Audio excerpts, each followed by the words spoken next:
So I thought I was done, but okay, it's the tail end of my time in LA.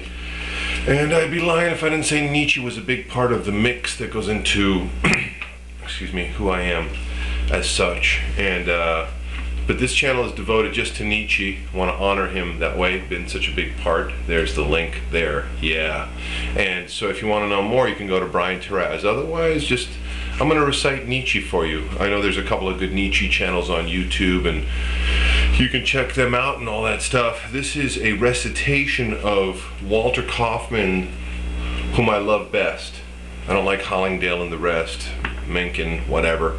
Kaufmann loved Nietzsche. That's what makes his translation so good. And Nietzsche, I believe, was straight-jacketed by his Germanicness, and that was what he fought against. But we posit onto him the stereotypes that we imagine. So anyway, I'm going to recite the Antichrist, and so what I'll do is here I'll do the preface, and then I'll number the sections in the subsequent sections. Peace, hope you enjoy, and if you like it, please share with others. I think it's one of the most relevant texts, not this actually, Beyond Good and Evil, but that would be too much. But Nietzsche, I think, has a lot to offer contemporary America. This is Christmas 2008. Let's see if our ears are ready for Nietzsche. Revaluation of all values. This book belongs to the very few. Perhaps not one of them is even living yet. Maybe there will be the readers who understand my Zarathustra. How could I mistake myself for one of those for whom there are ears even now? Only the day after tomorrow belongs to me. Some are born posthumously. The conditions under which I am understood, and then of necessity, I know them only too well. One must be honest in matters of the spirit to the point of hardness before one can even endure my seriousness and my passion.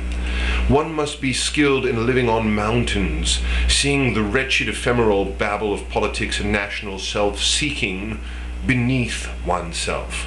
One must have become indifferent. One must never ask if the truth is useful or if it may prove our undoing.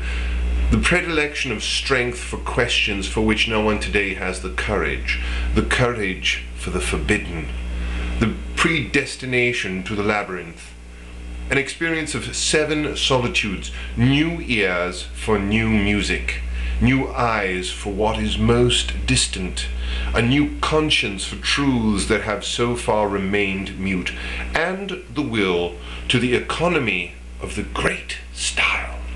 Keeping our strength, our enthusiasm in harness, reverence for oneself, love of oneself, unconditional freedom before oneself. Well then, such men alone are my readers, my right readers, my predestinate readers. What matter the rest? The rest, that is merely mankind. One must be above mankind in strength, in loftiness of soul, in contempt. Friedrich Nietzsche.